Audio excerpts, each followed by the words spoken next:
Alhamdulillahirabbil alamin. Wa bihi nasta'inu ala umurid dunya waddin wassalatu wassalamu ala asyrafil anbiya'i wal mursalin sayyidina wa maulana Muhammadin wa ala alihi wa sahbihi ajma'in amma ba'du. Subhanaka la ilma lana illa ma 'allamtana innaka antal alimul hakim. Wa tub 'alaina innaka antat tawwabur rahim. Rabbi shrah li sadri wa yassir li amri wahlul 'uqdatam bil lisani yafqahu qawli. Raditu billahi rabba wa bil islami dina wa bi Muhammadin nabiyya wa rasulah. Rabbi zidni ilma warzuqni fahma. Allahumma inna nas'aluka ilman nafi'a wa rizqan tayyiba wa amalan mutaqabbala. Allahumma inna nas'aluka fahman nabiyyin wa hifdzal mursalin wa ilhamal malaikatil muqarrabin. Allahumma faqihna fiddin wa 'allimna at-ta'wil. Para alim ulama, para ustadz, ustadzah, bapak ibu yang dimuliakan Allah, alhamdulillah pada malam hari ini kita kembali dipertemukan dalam sebuah majelis ilmu yang semoga Allah selalu memberkahi, Allah selalu melindungi dan selalu memberikan kita istiqamah. Alhamdulillah kita akan melanjutkan pembacaan tafsir surah An-Nazi'at. Pada pembahasan lalu kita sudah membahas ayat pertama sampai sekitar 7 ayat ya. Di sini Allah Subhanahu wa taala berfirman ya, bersumpah dengan makhluk-makhluknya, bersumpah dengan malaikat-malaikatnya. Wan nazi'ati gharqa. Demi malaikat-malaikat yang mencabut nyawa orang-orang kafir dengan sangat keras, ya, dengan sangat keras. Sebagian ulama menjelaskan kenapa kok orang-orang kafir itu keras sekali ketika nyawanya dicabut ya. Karena mereka tidak mau ya terlepas dari nyawa tersebut. Karena mereka terlalu cinta dengan dunia ya, sehingga berat untuk meninggalkan dunia begitu. Dalam sebuah hadis dijelaskan bahwa man ahabba liqa Allahi ahabballahu liqa'ah. Barang siapa yang cinta untuk bertemu dengan Allah ya, maka Allah juga suka cinta untuk bertemu dengannya. Maksudnya apa? Nanti menjelang meninggal kita akan diperlihatkan oleh Allah di mana tempat kita ya, apakah di neraka atau di surga. Nah, orang-orang kafir ketika hendak meninggal, ketika sakaratul maut diperlihatkan tempatnya adalah di neraka ya. Sehingga wajar saja mereka ketakutan ya ketika mau dicabut nyawanya, mereka menolak sehingga ketika dicabut sangat sulit, sangat keras ya. Gharqa ini apa namanya dalam bahasa Arab gharqa itu tenggelam, mendasar. Seolah-olah itu ya karena saking mendalamnya nyawanya itu ditarik itu sangat sulit sehingga terlalu keras. Begitu. Nah, orang-orang muslim yang ya tidak terlalu cinta dengan dunia ya, yang cintanya hanya kepada Allah, orang-orang mukmin yang nanti diperlihatkan menjelang wafatnya tempatnya adalah di surga, maka dia akan rindu untuk bertemu dengan Allah ya, sehingga ketika dicabut nyawanya pun mudah ya, Allah cabut dengan lembut ya, seperti itu. Semoga kita termasuk orang-orang yang seperti itu. Amin ya rabbal alamin. Wan nasyitati nashta. Nah ini dan demi malaikat-malaikat yang mencabut nyawa orang-orang mukmin dengan sangat lembut, ya. Terkadang dicabutnya itu kayak orang sedang tidur, ya. Orang mengantuk pelan-pelan tiba-tiba tidur. Lah, seperti orang mau tidur aja. Nyawanya ternyata sudah diambil oleh Allah Subhanahu wa taala, begitu. Wasabihati sabaha, dan demi malaikat-malaikat, ya, yang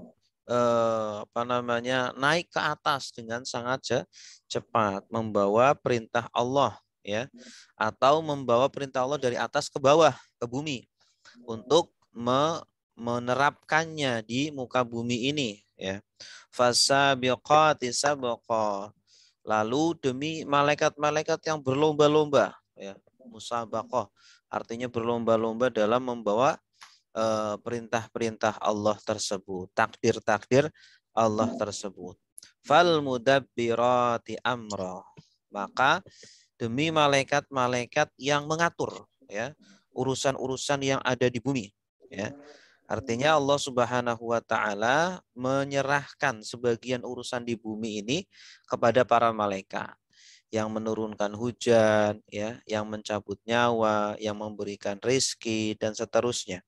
Itu diserahkan kepada para malaikat-malaikat tersebut. Gitu. Baik, Bapak Ibu yang dimuliakan Allah, ini kan sebuah sumpah, ya. Sumpah Allah dengan makhluk-makhluknya. Ketika bersumpah pasti ada isi sumpahnya, ya. Ketika kita mengucapkan demi Allah, ya, demi Allah, iya apa demi Allah apa? Pasti ada lanjutannya. Isinya apa? Demi Allah apa? Demi Allah saya tidak mencuri semua. Demi Allah saya jujur semua. Nah, itu kan harus ada isi sumpahnya itu. Nah, tapi di sini di dalam ayat ini tidak disebutkan, ya. Isi sumpahnya dibuang. Ya, tidak disebutkan. Nah, di manakah isi sumpahnya itu? Ya, di sini disebutkan di tafsirnya, latu ba'asunna ba'dal maut. Sungguh kalian akan dibangkitkan setelah meninggal. Ini. Jadi ayat ini kan berkaitan dengan surah Amma Yatasa'alun, surah An-Naba, di mana orang-orang kafir tidak meyakini adanya hari kebangkitan. Ya, mereka masih mengingkari, bahkan mereka mengejek-ngejek, mengolok-olok orang-orang mukmin yang, ya, memiliki kepercayaan bahwa ketika kita sudah meninggal akan dibangkitkan lagi, ya. Nah, di sini Allah bersumpah, ya, ingin meyakinkan mereka orang-orang kafir yang menentang bahwa sungguh benar-benar kalian akan dibangkitkan lagi, ya. Walaupun kalian sudah menjadi tulang belulang, sudah luluh lantah, Allah bisa, ya, mengembalikan penciptaannya lah lagi. Kapan Allah bisa mengembalikan ciptaannya lagi? Nah, ini ayat selanjutnya dijelaskan. Yauma tarjufur rajifah. Ya, Allah akan mengembalikan kalian menjadi mula lagi seperti awal, ya, tulangnya dirangkai lagi, daging-dagingnya dirangkai lagi menjadi manusia seutuhnya, yaitu pada hari yauma tarjufur rajifah, ya. Hari ketika bergetar, bergoncang dengan sangat keras, ya. Dengan goncangan tersebut disebabkan karena ada suara yang sangat sangat keras, yaitu suara trompet yang ditiupkan oleh malaikat Israfil itu, ya. Pada tiupan yang pertama kemudian semuanya hancur. Semua, ya, gunung-gunung, semua pohon-pohon, semua bangunan-bangunan semuanya dihancurkan oleh Allah Subhanahu wa taala pada tiupan yang pertama, gitu, ya. Pada tiupan pertama. Kemudian datang tiupan yang kedua lagi, tajba'uha ar-radifah, ya. Kemudian selanjutnya Allah tiupkan lagi. Ada perbedaan ulama. Berapa jarak antara tiupan pertama dengan tiupan kedua? Ada yang mengatakan 40 tahun, ada yang mengatakan selain itu, ya. Intinya ada dua tiupan. Tiupan yang kedua semua manusia akan dibangkitkan. oleh Allah Subhanahu wa taala. Yang ada di kuburan dihidupkan lagi ya, yang semua sudah mati dihidupkan lagi. Kemudian mereka akan digiring oleh Allah Subhanahu wa taala ke padang mahsyar. Bagaimana kondisi mereka ketika itu? Ya, kondisi orang-orang kafir, kondisi orang-orang beriman ketika mereka ternyata yang dahulu di dunia tidak percaya, bahkan mengolok-olok ya kepercayaan itu, orang-orang kafir yang mengejek terhadap orang-orang mukmin yang mengatakan bahwa nanti ada hari kebangkitan ya. Qulubun yauma idin wajifah. Qulub, hati-hati ya.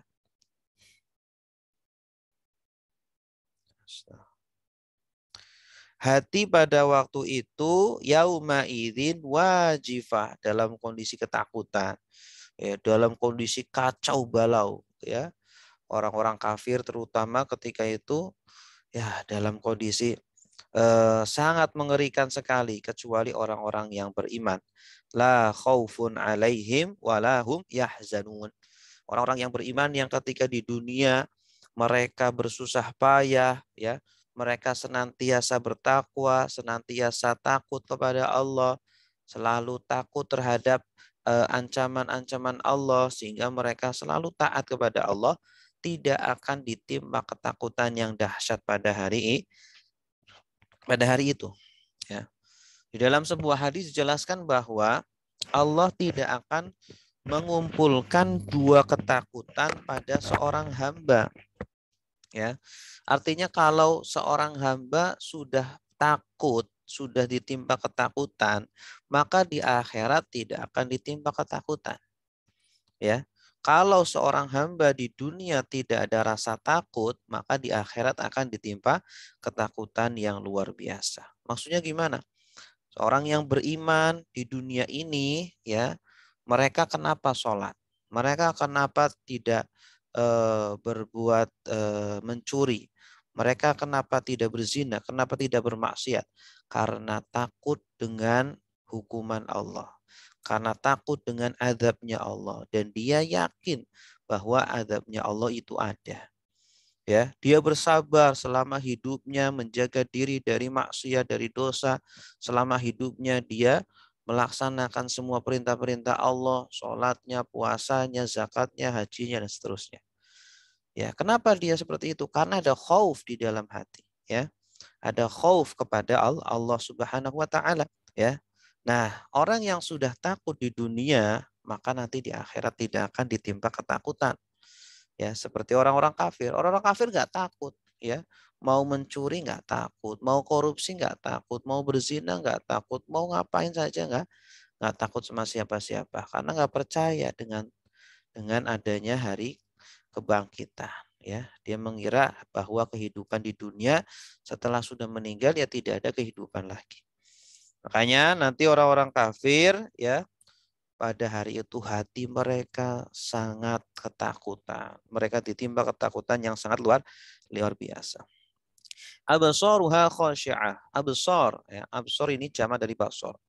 Basarun artinya pandangan. Pandangan mereka ketika itu tuh khusyuk. Ya, artinya tunduk. Ya, khusyuk itu artinya tunduk dalam kondisi hina. Ya, dalam kondisi udah mereka nggak bisa sombong-sombong lagi seperti di dunia. Di dunia mereka bisa sombong. Di dunia mereka bisa mengejek, mengolok-olok orang-orang beriman. Ya, mengatakan orang beriman itu kolot, ketinggalan zaman, atau yang lain sebagainya. Nanti di akhirat kondisinya berbalik 180 derajat. Mereka ditimpa kehinaan yang luar biasa. Ai absaru ashabiha khasyi'ah, ya. Artinya pandangan-pandangan mereka orang-orang kafir ya, khasyi'ah tunduk ya. Tadharu fiha adzillatu wal khauf. Nampak darinya rasa kehinaan dan rasa ketakutan. Orang kenapa? Karena di dunia mereka tidak ada rasa takut ya. Mereka sombong ya, mereka merasa hebat, mereka merasa kuat, tidak takut sama siapa-siapa, sehingga nanti pada waktunya mereka akan ditimpa ketakutan yang luar biasa. Khosya. Ini ada hubungannya dengan khusyuk ya. Ketika kita sholat khusyuk, maka di antara syaratnya itu harus merasa diri kita itu hina, ya. Merasa diri kita itu fakir ilallah. Diri kita itu butuh kepada Allah, gitu. Ya, entah butuh tidak hanya butuh ketika kita butuh sesuatu saja, bukan hanya ketika kita punya hajat saja. Oh, saya mau punya proyek, harus sukses nih proyeknya. Kemudian sholatnya menjadi khusyuk. Nah, bukan karena itu saja. Kita itu setiap saat selalu butuh kepada Allah. Baik ketika kita ada hajat, ketika kita ada sebuah target, ataupun tidak ada target pun kita harus selalu merasa butuh. Begitu. Kenapa? Karena setiap hari nikmat Allah kucurkan kepada kita, ya. Dan kapan saja Allah bisa mencabutnya, ya. Kapan saja Allah menurunkan penyakit kepada kita. Kapan saja Allah menjadikan kita kecelakaan dan lain sebagainya. Makanya manusia harus selalu merasa ya tidak pernah aman dari makarnya Allah, atau tidak pernah aman dari musibah apapun yang selalu mengancam dia. Ya, bukankah kita selalu diperlihatkan ada kecelakaan-kecelakaan, ada orang-orang yang meninggal mendadak, ada orang-orang yang mungkin kemarin baru ngobrol dengan kita, besoknya sudah meninggal dan lain sebagainya. Maka kalau kita ingin sholat dengan khusyuk, ya, seperti khusyuknya orang-orang kafir nanti di akhirat, mereka sangat khusyuk, sangat serius, ya, sangat menghayati kondisi yang sedang menimpa mereka. Maka khusyuklah di dunia ini. Dengan cara apa? Dengan cara merasakan diri kita itu hamba yang selalu butuh kepada Allah. Kita butuh ampunan Allah, kita butuh penjagaan Allah, ya. Kita butuh rizki yang terus Allah berikan kepada kita, Allah pasok kepada kita. Coba kita kemarin saja ada corona, itu kita takutnya luar biasa. Kita pakai masker, kita pakai hand sanitizer dan lain sebagainya. Ya itu kalau tanpa pertolongan Allah ya kita mungkin sudah tidak ada, sudah tidak tertolongkan. Tetapi Allah Subhanahu wa taala memberikan pertolongan kepada kita. Berarti kita harus selalu merasa butuh kepada Allah. Baik ketika kita ada hajat, kita ada ada proyek seumpama, ataupun ketika tidak ada, begitu ya. Apalagi ketika kita ada hajat, ada kebutuhan, gitu ya. Kita sedang berbisnis biar sukses, atau kita sedang gitu ya, mau mencari pasangan. Nah, kita kan pengen pasangan yang soleha, yang soleh gitu. Nah, apalagi ketika itu kita harus lebih khusyuk lagi. Baik, selanjutnya yaqulun. Nah, wa qad haqqallahu anhum aqwalan salasa, dan Allah telah menghikayahkan setelah menyebutkan ya, ada 3 perkataan orang-orang kafir yang menunjukkan bahwa mereka kurang percaya kepada hari kebangkitan, ya, sehingga mereka mengejek orang-orang yang beriman. Wastahza'u fiha birrasul wal mu'minin, sampai mereka mengejek Rasul Nabi Muhammad dan orang-orang yang beriman ketika itu. Nah, di dalam ayat ini disebutkan ada 3 ucapan mereka ya. Ucapan yang pertama apa? Yaquluna a inna lamarduduna fil hafirah, ya. Mereka berkata, yaqulun, mereka berkata. Ini menggunakan fiil mudhari ya. Menunjukkan bahwa perkataannya itu selalu diulang-ulang, ya. Selalu diulang-ulang di hadapan orang-orang mukmin. Ngecek orang-orang mukmin. A inna, apakah kami lamar duduna dikembalikan fil hafirah dalam penciptaan yang awal, ya. Masa sih kita sudah jadi tulang, kita sudah jadi debu tanah, masa kembalikan ke dunia lagi? Enggak mungkin lah. Ngomong seperti itu terus orang-orang kafir ya. Ayyaqulu haula ilmu kadzibun bil ba'si, yaitu mereka orang-orang yang mendustakan terhadap hari kebangkitan, min musyriki Quraisy, dari golongan orang-orang musyrik Quraisy, idza qila lahum innakum mab'usuna min ba'dil mauti, ya, Kalau Nabi mengingatkan mereka, hei orang-orang kafir, hei para penduduk Mekah, ingat kalian nanti akan dibangkitkan lagi, ya. Kalian harus percaya. Kalian nanti akan dimintakan pertanggungjawaban. Kalian harus beriman. Nah, maka mereka menjawab apa? Inna lamarduduna ila halina al-ula qoblal maut. Masa sih kita akan dikembalikan lagi ke kondisi yang pertama lagi, kita dihidupkan lagi. Nah, ini perkataan mereka, ya. Perkataan yang bernada mengejek, yang mereka ulang-ulang dikatakan kepada Rasul dan orang-orang beriman. Perkataan yang kedua, aidza kunna 'idhaman nakhirah, ya. Aidza, apakah apabila kunna kami sudah menjadi idhaman, tulang belulang nakhirah yang sudah lumat, ya. Tulang belulang yang sudah lunak, apakah mungkin kemudian dikembalikan lagi menjadi manusia yang seutuhnya? Enggak mungkin. Nah, ini perkataan mereka yang selanjutnya yang selalu mereka ucapkan, ya, untuk mengecek orang-orang beriman. Kemudian perkataan yang ketiga, waqalu tilka idzan qarratun khasirah. Ya, mereka mengatakan waqalu, dan mereka mengatakan tilka, hal yang demikian itu, idzan, kalau begitu, qarratun khasirah, ya, pengulangan yang sangat merugikan. Oh, yang seperti itu ya sangat merugikan. Padahal kita bukan orang-orang yang merugi. Nah, ini orang-orang kafir dengan sangat pedenya, ya. Mereka itu merasa selalu dalam kondisi beruntung dalam kondisi apapun, ya. Padahal, ya, perbuatan mereka, ya, ternyata justru akan membinasakan mereka, gitu. Fa innama hiya zajratu wahidah. Nah, kemudian Allah membalas tiga perkataan mereka tadi. Wa qad raddallahu alaihim. Dan sungguh Allah telah membalas atas mereka maqalatahum, perkataan mereka.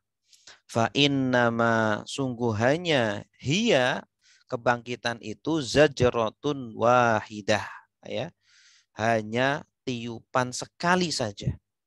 Jangan kalian kira Allah tidak sanggup mengembalikan penciptaan kalian lagi, menjadikan manusia yang seutuhnya lagi. Cukup dengan satu tiupan saja, kalian langsung akan balik lagi seperti kondisi awal. Fa'idha hum bisahiro. Maka tiba-tiba mereka bisahiro. Ada di padang bumi, padang pasir yang sangat luas, yang tidak ada pepohonan, tidak ada pegunungan, rata dengan padang pasir, yaitu padang mahsyar. Tiba-tiba nanti kalian sudah berada di padang mahsyar, ketika itulah kemudian kalian sudah dikembalikan dengan kondisi yang semula, ya, sebelum kalian meninggal. Nah, ini jawaban Allah Subhanahu wa taala terhadap mereka. Jadi mudah sekali Allah mengembalikan penciptaan mereka. Allah yang menciptakan, Allah pun yang sanggup untuk mengembalikan penciptaannya lagi. Ya, yang menciptakan pasti dia bisa mengembalikan. Ya, seperti orang yang menciptakan mobil, menciptakan motor. Ya, ketika motor itu dipreteli gitu, ya, dilepas satu persatu. Orang yang menciptakan motor ya bisa merangkai dari awal lagi. Ya, karena dia yang menciptakan. Apalagi Allah yang menciptakan kita. Maka bagi Allah sangat mudah sekali untuk mengembalikan penciptaannya. Ya, memulai penciptaan justru malah lebih sulit daripada mengulangi penciptaannya lagi, begitu. Wallahu a'lam bishawab. Demikian yang bisa kami sampaikan berkaitan surah An-Nazi'at ayat 1 sampai ayat 14. Sebelum kita akhiri, silakan bagi Bapak Ibu yang ada pertanyaan, saya serahkan kepada Bapak Moderator. Silakan. Baik, terima kasih Pak Ustadz atas penjelasannya. Kami persilakan kepada peserta kajian tafsir Al-Maraghi untuk bertanya seputar tafsir surat Nazi'at. Dipersilakan sebut nama dan asal daerah. Silakan Bapak Ibu. Ada Pak Yadi. Apa kabar Pak Yadi? Ya, alhamdulillah baik. Gunarso. Pak, ingin bertanyakan silakan. Ya. Sebentar ya. Pak Marto, Pak Yadi. Oh, Pak Marto ya. Insya Allah. Salah. Oh, Pak Marto ya. Baik, alhamdulillah. Ustaz sehat Ustaz ya. Waktu hari Jumat Alhamdulillah. tadinya mau menyapa keburu Ustaz masuk ke ruangan jadi Al Ijabah Ustaz. Saya juga sekarang udah pindah di dekat Masjid Al Ijabah. Nggak jauh. Waktu hari Jumat Ustaz ngisi khotib ya Ustaz. Oh iya. Iya. Baik Ustaz, izin bertanya mungkin ya. Ya, silakan.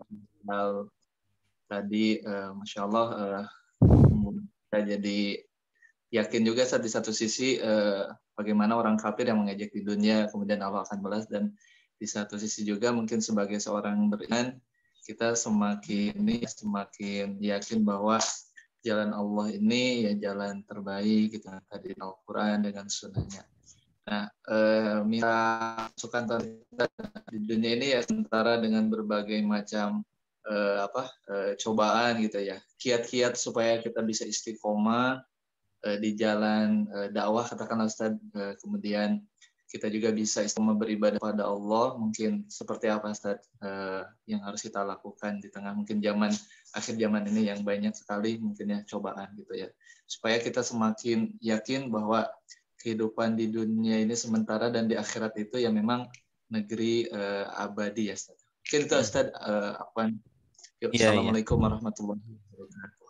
Waalaikumsalam warahmatullahi wabarakatuh.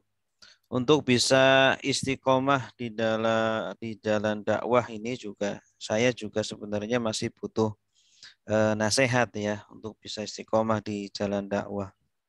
Tapi setidaknya itu ketika kita ingin istiqomah di jalan dakwah, yang pertama niat kita ya. Harus kita luruskan bahwa niat kita adalah hanya untuk Allah. Ya, maka nalillah dama. Apa yang untuk Allah maka akan langgeng terus menerus begitu. Walaupun dihina sama siapapun, walaupun tidak direspon sama siapapun, selagi apa yang kita lakukan adalah untuk Allah ya, untuk agama Islam ini ya, kita ingin menolong agama Islam ini, intan surullaha yang surkum wa yusabbit aqdamakum. Dan jika kalian menolong agama Allah, Allah akan menolong kalian. Ya, maka yang pertama niat harus sering-sering kita perbaharui, sering-sering kita cek begitu. Ya, jadi niat tidak hanya di awal saja, tetapi sembari berjalannya kegiatan kita juga kita sering memperbaharui niat kita ya, mentajdid niat kita. Kemudian yang kedua, jangan lupa untuk berdoa ya. Kita minta kepada Allah setiap hari agar diberikan istiqomah ya. Karena istiqomah itu kata para ulama, al istiqomatu khairun min alfi karomah ya. Istiqomah itu lebih baik daripada 1000 karomah ya. Karomah itu kan luar biasa, orang bisa terbang, itu kan karomah. Bisa berjalan di atas air, karomah, kelebihan gitu ya. Tapi itu nggak ada apa-apanya dibanding orang yang bisa istiqomah dalam sebuah amalan baik gitu ya. Setiap hari dia bisa baca Quran walaupun 1 lembar, tapi istiqomah nggak pernah dia tinggal. Tiap hari dia baca Yasin, tidak pernah tinggal walaupun cuma Yasin ya. Setiap hari dia bisa jamaah, setiap hari dia bisa mendengar majelis ilmu, tapi istiqomah terus. Insya Allah ya, dengan kita minta kepada Allah istiqomah dibarengi dengan usaha dari kita, karena Allah tidak akan merubah nasib sebuah kaum sehingga kaum tersebut merubah dirinya dulu, berusaha dulu. Nanti Allah akan berikan kemampuan. Kata Allah, walladzina jahadu fina lanahdiyannahum subulana. Dan orang-orang yang bersungguh-sungguh di jalan kami, maka Allah akan berikan jalan-jalannya, akan permudah jalan-jalannya. Begitu. Ketika kita berjuang di jalan Allah, mungkin Allah akan mengirimkan orang-orang baik kepada kita, ya, yang akan mempermudah jalan kita, mempermudah proses kita. Dan Allah melihat prosesnya, bukan melihat hasilnya. Mungkin dalam setahun kita sudah berusaha untuk membuat perbaikan-perbaikan, tetapi belum ada hasilnya. Allah tidak akan menyia-nyiakan perbuatan kita. Allah tetap akan memberikan pahala atas proses yang sudah kita jalani. Seperti itu. Kemudian yang ketiga, kita juga butuh komunitas. Ya, dalam berdakwah itu harus ada orang-orang yang senasib seperjuangan dengan kita agar kita tidak terasa sendiri, agar kita berjalan pun bisa lebih kuat begitu ya. Karena an-nizam al-batil al-haq bila nizam al-batil bin nizam yaghlibu al-haq bila nizam, ya kata ulama. Kebatilan yang terorganisir itu bisa mengalahkan yang hak tetapi tidak terorganisir. Ya, kita ingin agama Islam tersyiarkan, kita ingin orang-orang menjadi baik. Ya, tetapi kita jalannya sendiri-sendiri. Kita tidak punya target, kita tidak punya strategi. Ya, sedangkan orang-orang yang mengajak untuk berbuat maksiat, mengajak untuk berbuat dosa, mereka sangat terorganisir, ya. Mereka sangat kompak, ya. Kalah akhirnya. Suara Islam tidak nampak seperti itu. Wallahu a'lam bishawab. Baik, insyaallah. Jazakallah khairan, Ustaz. Ya, sama-sama. Baik, kaum ibu perwakilannya. Ya, saya Ustaz. Silakan, Bu. Saya Susanti dari Jakarta. Baik, silakan.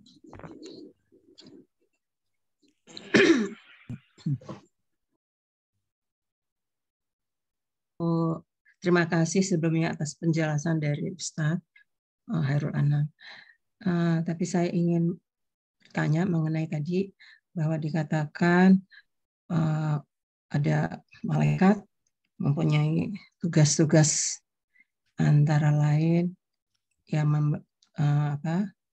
mengantarkan rezeki, kemudian juga tugas menurunkan hujan. Nah, kalau kita melihat dari fenomena alam, kalau hujan itu turunnya kan biasanya karena terjadi suatu penguapan, kemudian terjadi suatu pembukuan di atas sana, kemudian nanti setelah sekian lama kemudian akan turun hujan. Itu jadi kalau untuk daerah seperti Indonesia ini kan banyak sumber air gitu yang bisa nantinya terjadi penguapan karena adanya cahaya sinar matahari. Jadi di situ gimana Ustaz letak tugasnya malaikat dalam turun hujan gitu? Iya. Itu satu. Yang kedua, nanti pada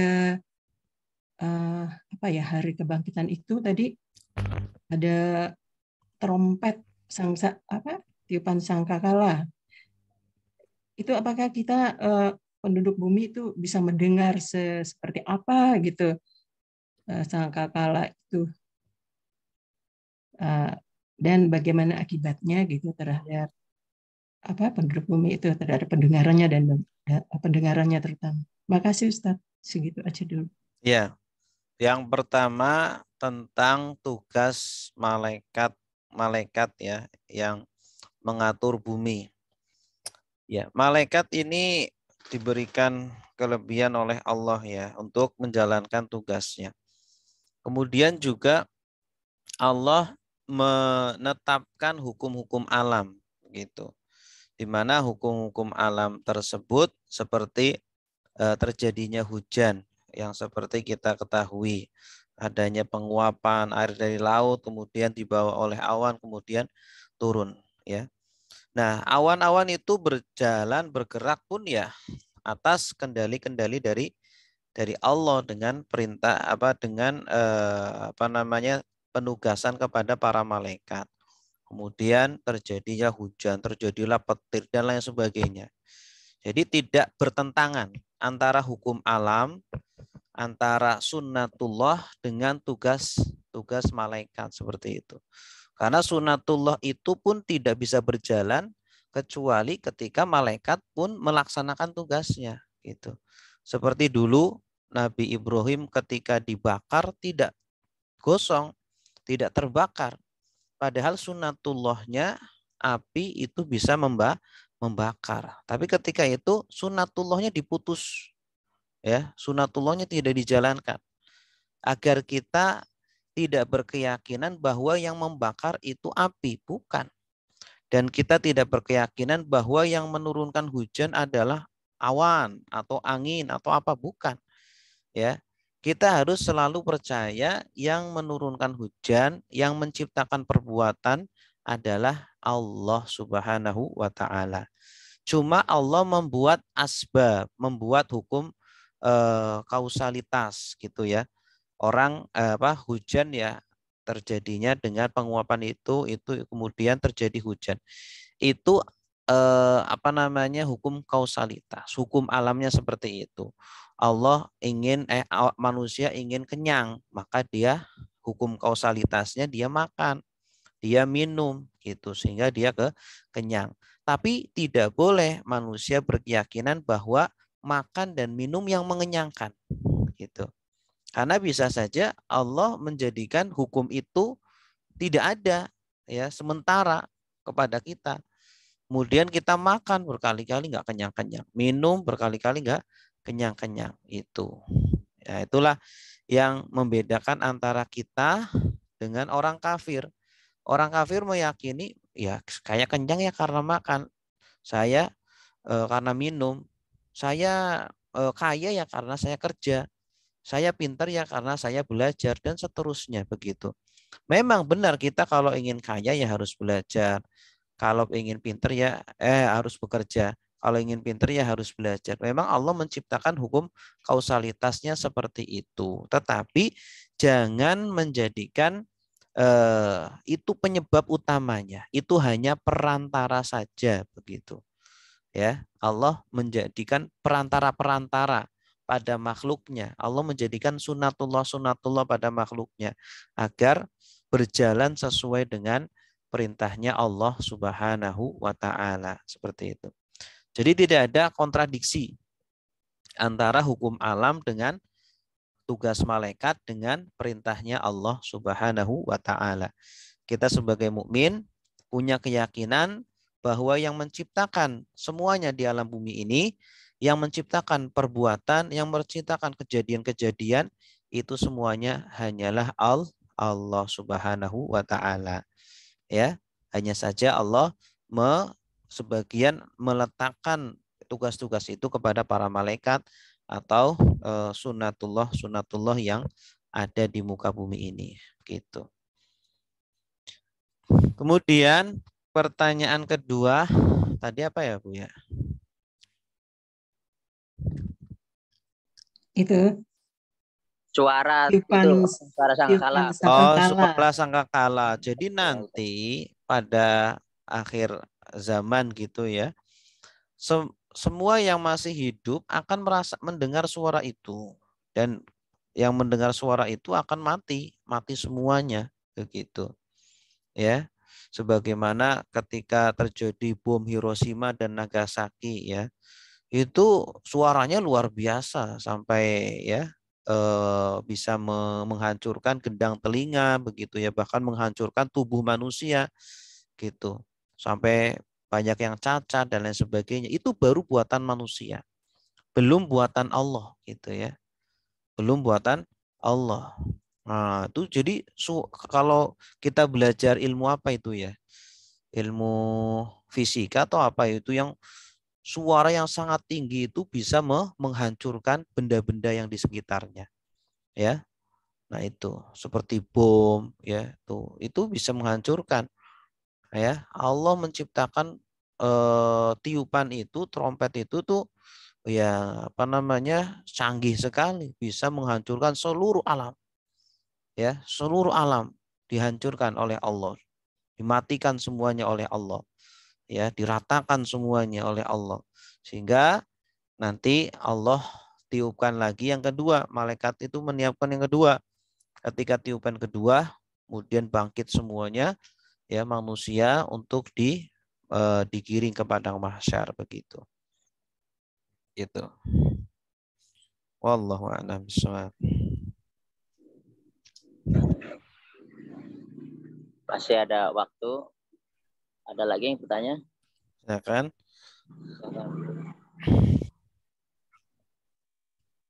Mungkin menyambung yang tadi Ustaz ya. Jadi suara trompetnya tidak seperti suara ya kalau orang tahun baru ditiup begitu ya. Bunyinya ya. Wallahu Tidak. a'lam.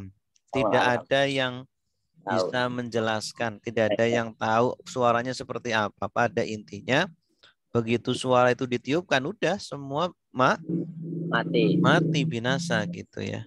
Tapi suaranya seperti apa? Apakah suara seperti suara trompet tahun baru atau gimana? Enggak tahu.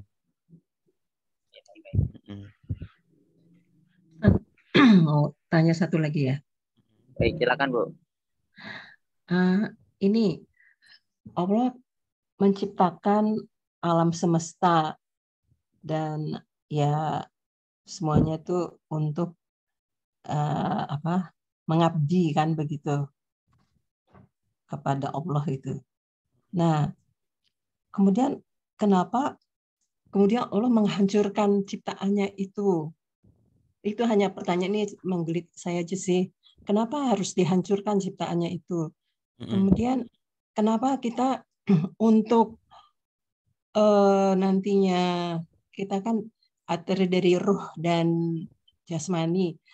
Jadi kenapa kita harus melalui suatu kematian untuk menghadap Sang Pencipta, menghadap Allah Subhanahu wa taala. Itu Ustaz, terima kasih bertanya. Yeah.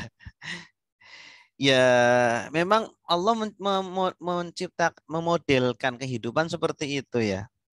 Semua harus mati dulu. Coba kalau semuanya hidup dari zaman Nabi Adam sampai sekarang, bumi nggak muat, ya kan?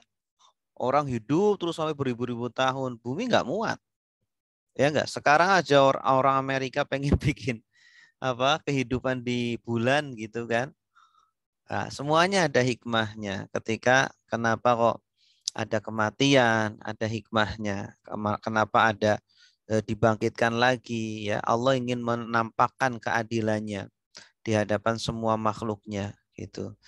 Ya, bahwa apa yang mereka perbuat ya akan dimintakan pertanggungjawaban, begitu. Ya, nah, jadi seperti itu. Ya, kalau kenapa modelnya seperti itu? Ya, kita hanya bisa berhusnudzon sama Allah ya. Inilah cara yang terbaik bagi Allah untuk menjalankan kehidupan di muka bumi ini untuk menampakkan keadilannya Allah ya. Begitu. Wallahu a'lam.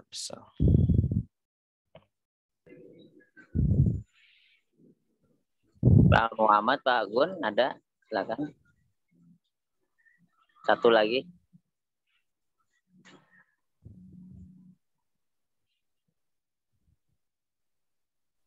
Sementara pas Pak Marto saya. Pas.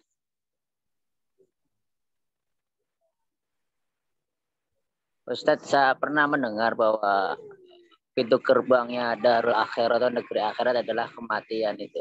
Untuk lebih kita memahaminya bukan bentuk gerbang seperti kita lihat gitu ya, bentuk pintu gitu ya. Ya iya, pintu gerbang akhirat kan kita harus meninggal dulu. Kalau kita mau ke akhirat kan, kita harus meninggal dulu. Kenapa kok harus meninggal dulu? Kenapa nggak langsung aja ke sana? Ya Allah menciptakannya seperti itu ya. Saya juga belum tahu alasannya. Kenapa harus meninggal dulu? Kenapa nggak langsung ke sana gitu? Ya karena kan gini Ustaz, meninggal itu kan suatu kematian, sesuatu yang gimana ya? Suatu yang perpisahan itu kan memang menyakitkan lah itu. Kenapa harus berpisah gitu dengan orang-orang yang kita sayangi, dengan teman-teman, dengan keluarga begitu ya. Ya itu tadi, kenapa kita nggak menghadap saja langsung kepada Allah gitu, tidak melalui kematian gitu. Menghadap ke Allah terus orang yang di dunia ditinggalin. Sama aja ninggalin orang dunia juga. Ya kan? Mau mati nggak mati tetap kita ninggalin keluarga kita. Tapi istilah mati suri itu memang ada ya. Orang mati bisa balik itu apa namanya ruhnya. Kadang udah mati itu sedikit balik lagi ruhnya. Ada kalau mati suri itu wallahu alam ya, saya juga belum mendalami. Bisa jadi dia itu sebenarnya belum mati, cuma dia baru divonis mati oleh dokter gitu. Iya, baik. Gitu. Baik, kalau sudah tidak ada yang bertanya, pas nih waktunya 22.00. Ya, alhamdulillah. Ustaz, Assalamualaikum Ustaz. Bisa satu Ustaz tanya? Boleh ya satu? Ya, masalah boleh. ini sakaratul maut itu apa semuanya orang merasa sakit walaupun orang beriman dan tidak beriman atau orang yang ahli ibadah merasa sakit itu Ustaz, itu aja. Ya, kalau yang ahli ibadah insya Allah tidak merasa sakit Bu. Ya, tadi kan wan nazi'ati gharqa wan nasyitati nasra, ya. Wan nazi'ati gharqa itu yang dicabut dengan keras, sakit itu luar biasa.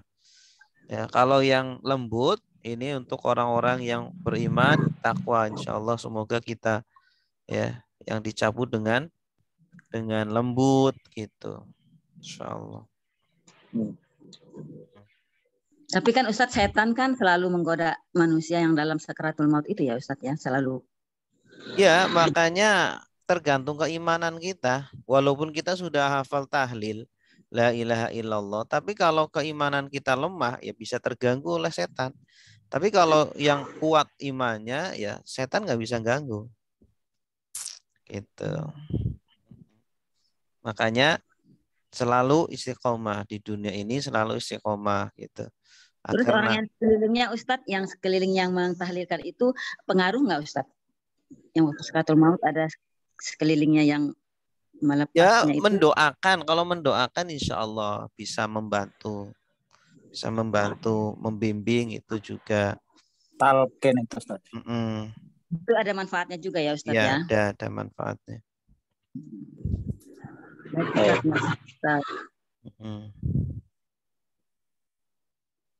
Baik, Bapak Ibu cukup ya? Ya, cukup.